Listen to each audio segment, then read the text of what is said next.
Donc le printemps, été, automne, hiver. Moi, ça fonctionne comme un puzzle. Je dessine une ligne. Je commence ici, c'est le début. Il y a l'enfant qui naît. Ici, il y a le mort. J'ai les étapes du cancer, le printemps, l'été, l'automne, l'hiver. Et j'essaye de construire comme un grand puzzle l'histoire pour que tous les éléments se renforcent. La mort, ça peut être sinistre, ça peut être noir. Ici, elle ne l'est pas du tout. En parlant de la mort, on parle elle de la l'est, vie mais aussi. Donc, elle est les deux, quoi. J'ai pas voulu faire une histoire désespérée.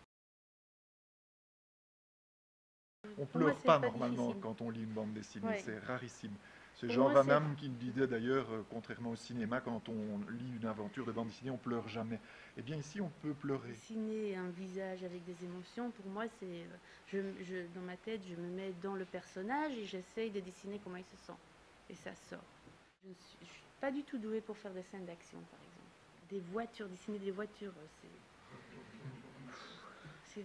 moi, les scènes dans l'eau avec une petite sirène, avec un enfant, le dessin, ça vient très facile. Là, par exemple, des trucs comme ça c'est difficile pour moi.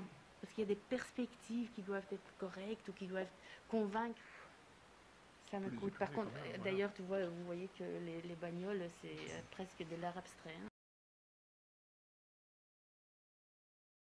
Noir et blanc, c'est très contrasté. C'est un langage complètement différent que la couleur et surtout que l'aquarelle. J'ai utilisé aussi l'aquarelle parce que c'est justement un moyen très direct de dessiner. Je voulais aller directement de ce que je m'imaginais sur les sentiments des personnages vers le dessin.